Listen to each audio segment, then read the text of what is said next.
Ian Garry versus Carlos Prates. Ian Garry's first fight returned to the octagon since his first loss to Shavkat. And Protesz had been on a roll, had won 5 in a row, gaining a nice following in the UFC world. I thought watching this fight, the first 3 rounds plus, I said, Garry looks improved after the Ramkov fight and the experience. He took this fight on short notice, relatively short notice, as he did the last fight. But I thought he looked a little more poised. Which a lot of the great ones in that UFC program, that UFC, obviously enterprise, a lot of them do. Whether it's Volkanovski, whether you can name them, they are willing to take fights, which quite frankly, in my business, you don't see it as much in boxing. They are willing to take fights on quick notice and dangerous fights. That's the thing for me. Anybody could take a fight if you're gonna hand them, a bowl of cottage cheese. You know what I mean? Yeah, okay, I'll take that. Put some peaches with it. You know what I mean? I'll gobble that up. But when you offer them what you're offering them, these hard, tough fights, and they take them, it speaks to the mentality of the fighters in that league. I thought I saw an improvement in him from the last fight, those first 3 rounds. I thought he was growing. He was more poised, a little calmer, a little more under control with his striking and settling in. And I thought it was going to be an easy night, it looked like, and cruise to a unanimous decision. And then all of a sudden, things changed in the 4th round. And he was in a real fight into the 5th round. Now, in the 5th round, he settled back in, turned the tide, regained control, but made a crucial mistake. Goes for the takedown, and he winds up on the bottom with Protesz on top. Protesz ground and pound, some big blows. He had a chance to pull it out. He had a chance to get the knockout win. The clock won. The clock won. The clock won. But that's my question. Not just the clock.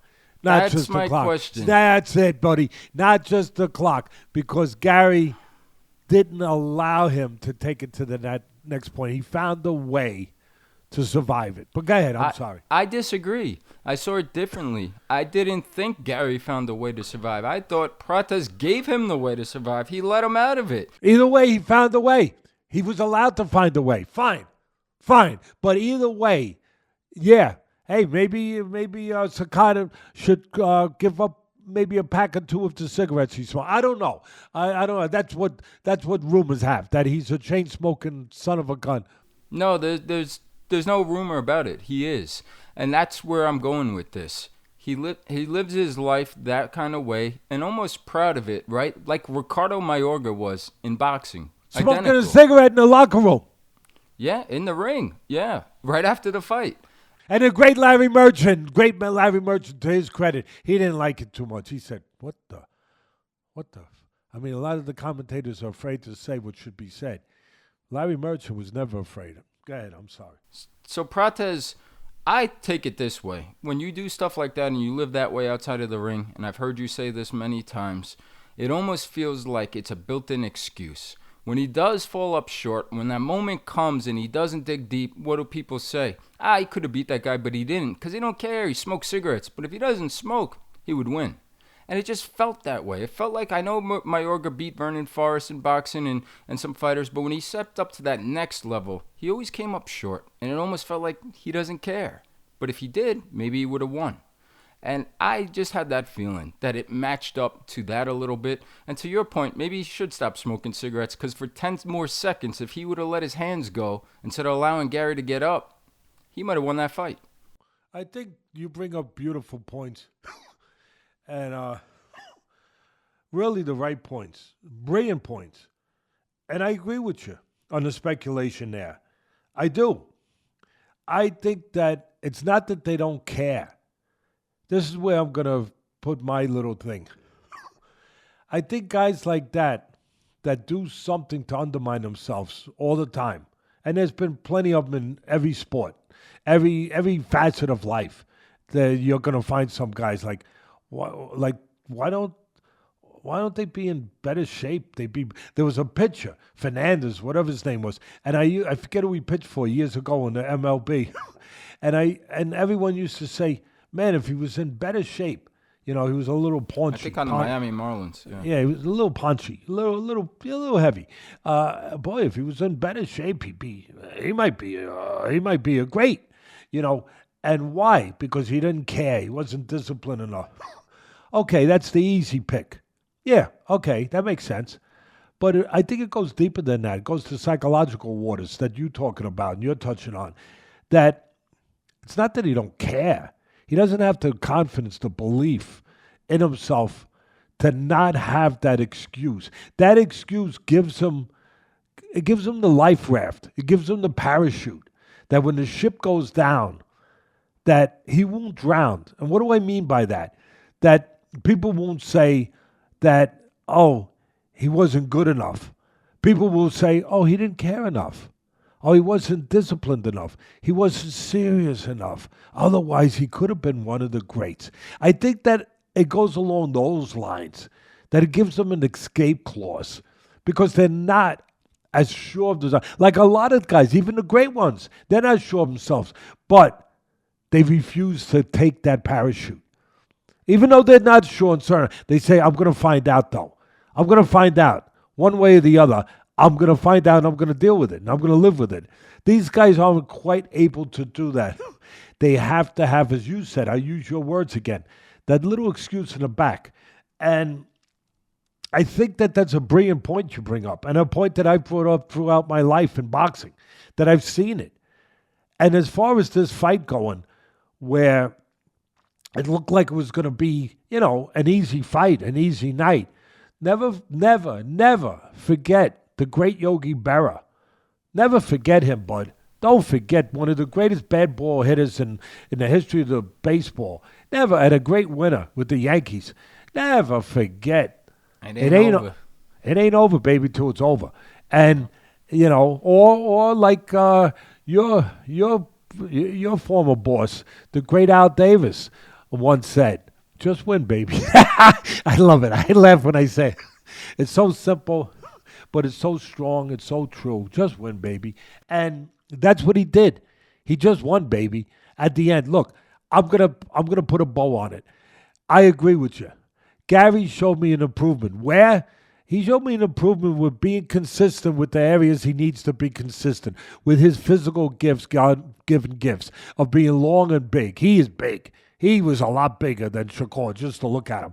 He showed me an improvement where he was better and more consistent, more disciplined, if you will, at fighting the kind of fight, the geography again, with his talents that he needed to fight than he had been in the past. He was more cognizant of that, more aware of that. And he fought long, he fought tall, he fought on the outside, he picked his spots, he mixed it up.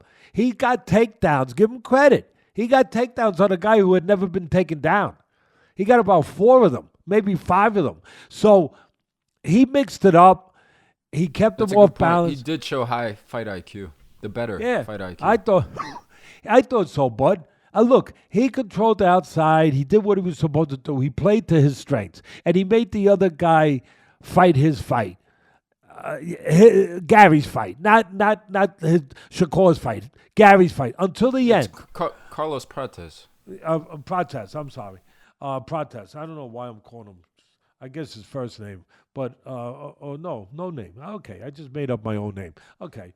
Carlos Prates. You think of Shakur Stevenson for some reason.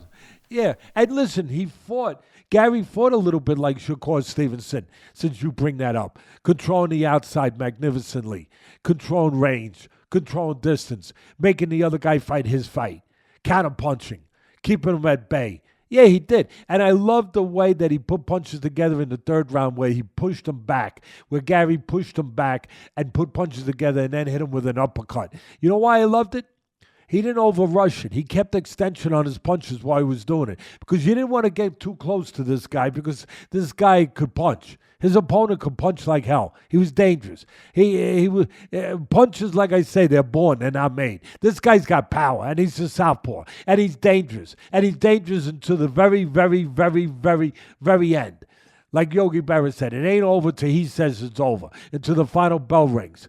And at the end of the day, I love the way in the third round, Gary pushed him back, but still, even though being aggressive and saying, oh, you're giving up your geography, you're going into the other guy's area. No, he was still getting extension on his punches to keep an advantage where the guy couldn't get close enough to catch him with one of those shots. And he was moving the guy's feet back, knowing he could be aggressive at that time because the guy couldn't be set to punch. At the end of the day, he made a mistake.